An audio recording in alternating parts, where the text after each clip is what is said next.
Hello everyone, कैसे हैं आप सब लोग। तो आप सब जानते ही होंगे कि सुप्रीम कोर्ट का एक लैंडमार्क जजमेंट आया है और एक बेहद इंपॉर्टेंट सवाल और एक बेहद इंपॉर्टेंट टॉपिक उन्होंने डिस्कस किया है कि क्या आर्बिट्रल अवार्ड्स को मॉडिफाई किया जा सकता है। मैं जानती हूँ कि पहले जितने केस लॉज आए हैं सब में ये आया है कि नहीं किया जा सकता, पर अब इस लैंडमार्क जजमेंट में सुप्रीम कोर्ट ने थोड़े से स्कोप को जो है वो वाइड कर दिया है। तो आप स्क्रीन पर देख पा रहे हैं, हमारे पास क्वेश्चन है कि क्या कोर्ट मॉडिफाई कर सकता है आर्बिट्रल अवार्ड को। तो अब ये सबसे बड़ा क्वेश्चन है और ये क्वेश्चन उठता है कि सेक्शन 34 और 37 में जो कोर्ट के पास पावर है उस पावर को यूज करके कोर्ट अपने आर्बिट्रल अवार्ड को जो है वो मॉडिफाई करती है कि नहीं करती है। तो अब सुप्रीम कोर्ट का इस पे फैसला आया है। आप सबको अपने हर एग्जाम के लिए, चाहे आप जुडिशरी का एग्जाम दें, चाहे आप किसी और नेट का एग्जाम दें, कॉलेज एग्जाम दें, आंसर राइटिंग के लिए आपको ये लैंडमार्क जजमेंट जो है ये याद कर लेनी है। गायत्री बालास्वामी वर्सेस आईएसजी नोवा सॉफ्ट टेक्नोलॉजीज लिमिटेड।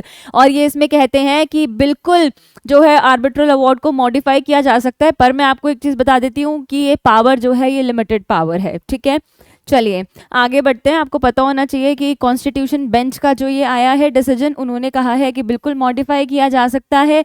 कि इसका नाम ये है, साइटेशन आप याद कर लीजिएगा। आगे आते हैं, देखो क्या बैकग्राउंड है कि 34 एंड 37 जो है वो डील करता है setting aside arbitral awards and appeal with respect to the arbitral awards. तो दोनों ही सेक्शन को हम साथ लेके चलेंगे। अब जो है हम कह रहे हैं कि कॉन्फ्लिक्ट क्या था कि कुछ लोगों ने है जो अलाउ किया कि मॉडिफिकेशन हो सकता है, कुछ लोगों ने कहा कि अलाउ नहीं हो सकता। सबसे पहले तो ये जान लो कि 4:1 रेशो से जजमेंट आया है। डाइसेंटिंग ओपिनियन भी जो है वो हम इसमें करेंगे बात। ठीक है, तो 2024 में ना जो है ये 3 जजेस बेंच के सामने गया था केस, जिसको फिर आगे 5 जजेस बेंच के सामने जो है वो रेफर कर दिया गया था। तो अब आप देखो इस बेंच में सबसे पहले तो आपको पता होना चाहिए कि कौन कौन है इस बेंच में। जो है वो हमारे current chief justice of India हैं, justice Sanjiv Khanna, justice BR Gavai जो 14 मई को ओथ लेने वाले हैं as 52nd chief justice of India, justice Sanjay Kumar, justice AG Masih, justice KV Vishwanathan. ठीक है, तो आपको ये पता होना चाहिए जजमेंट का डेट जो है ये हुआ था, वर्डिक्ट जो है वो स्प्लिट हुआ 4:1 मेजॉरिटी से। अब आप देखिए ये कुछ इंपॉर्टेंट क्वेश्चंस जो हैं स्टूडेंट्स ये इसमें रेस किए गए हैं। सबसे पहला क्वेश्चन तो यही है कि क्या कोर्ट जो है वो आर्बिट्रल अवार्ड्स को मॉडिफाई कर सकता है 34 और 37 सेक्शन के अंडर। दूसरा क्वेश्चन है कि अगर कर सकता है तो किन लिमिटेड सर्कमस्टांसेस में कर सकता है। दूसरी बात है कि क्या मॉडिफाई में सेटिसाइड भी आता है कि नहीं आता है, क्योंकि 34 सेटिसाइड से डील कर भी रहा था। अब जो है वो पूछ रहे हैं कि सिवरेबिलिटी का क्या एक्सटेंट है। बेटा आप सबने कॉन्स्टिट्यूशन में सिवरेबिलिटी पढ़ा होगा कि हम इनवैलिड चीज़ों को हटा देते हैं, वैलिड पोर्शन को रख लेते हैं, हम पूरी चीज़ों को जो है वो नहीं हटाते, पूरे एक्ट को जो है वो नल एंड वॉइड नहीं करते। तो एक तो ये चीज़, और एक बहुत बड़ी इंपॉर्टेंट चीज़ कि क्या आर्टिकल 142 एप्लीकेबल होगा अवार्ड्स को मॉडिफाई करने के लिए या नहीं। तो देखिए एक एक चीज़ों को हम आंसर करते हैं। सबसे पहली बात तो क्या अवार्ड मॉडिफाई कर सकते हैं कि नहीं कर सकते हैं, तो बट ऑब्वियसली बात है बिल्कुल कर सकते हैं। सिवरेबिलिटी क्या कहती है कि जो आप सीवर बिल्कुल कर सकते हैं और वैलिड पार्ट को रिटेन कर लेंगे, जो वैलिड पार्ट है उसे रिटेन कर लेंगे, जो इनवैलिड पार्ट है आप उसको मॉडिफाई कर सकते हैं। कह रहे हैं कि कुछ क्लरिकल एरर्स हैं, नंबर की गलती हो गई है, तो कुछ भी अगर क्लरिकल एरर्स हैं तो आप उससे मॉडिफाई कर सकते हैं। पोस्ट अवार्ड अगर कोई इंटरेस्ट आया है तो इस मैनर में भी उसको मॉडिफाई किया जा सकता है। और 142 आर्टिकल को यूज़ करते हुए बिल्कुल स्पेशल पावर्स जो हैं वो बहुत कॉशियसली सुप्रीम कोर्ट अपनी यूज़ कर सकता है। तो ये उस क्वेश्चन के आंसर्स हैं।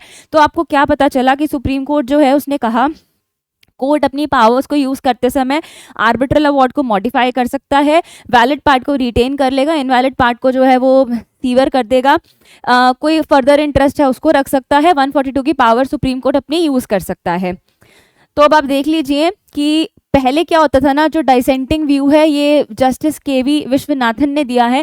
इन्होंने क्या कहा है कि कोई पावर नहीं होनी चाहिए मॉडिफाई करने की जब तक लॉ एक्सप्रेस ना करे। उन्होंने कहा सेट असाइड वाली पावर, उन्होंने कहा कि इसको भी हम चेंज नहीं कर सकते। उन्होंने कहा कि 142 जो है वो स्टैट्यूटरी लिमिट्स को ओवरराइड नहीं कर सकता, बट क्या कर सकते हैं 4:1 रेशो से आया है।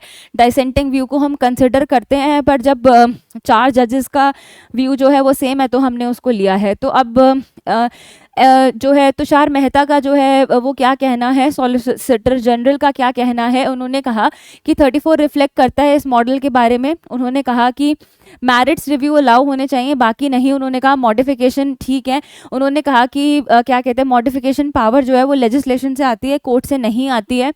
पिटिशनर ने अपनी आर्ग्यूमेंट्स दिए, ठीक है। तो हम अब फाइनल से पे आ जाएंगे कि उन्होंने क्या कहा।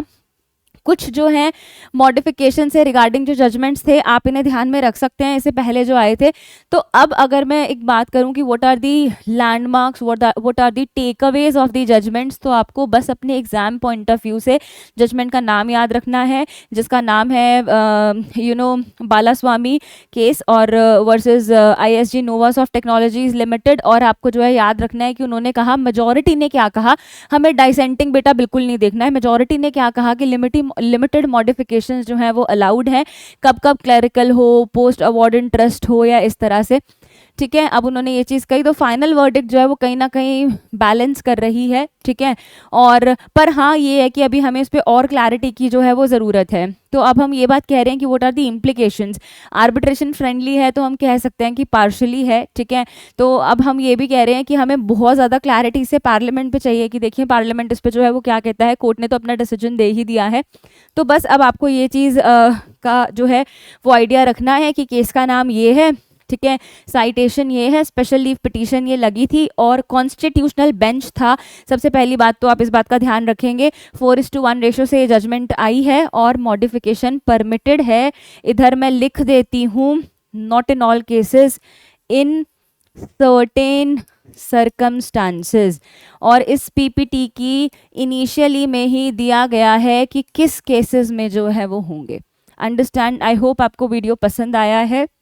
और अगर आपका कोई सवाल है, तो आप वो मुझसे पूछ सकते हैं, मुझे कमेंट बॉक्स में बता सकते हैं। अगर आपको वीडियो अच्छा लगा है तो आप लाइक करें, और अगर आप चाहते हैं कि हम ऐसी वीडियोस और लेके आएँ तो कमेंट बॉक्स में टॉपिक का नाम लिखिए, हम आपके लिए वीडियो लेके आएंगे। Thank you so much, take care.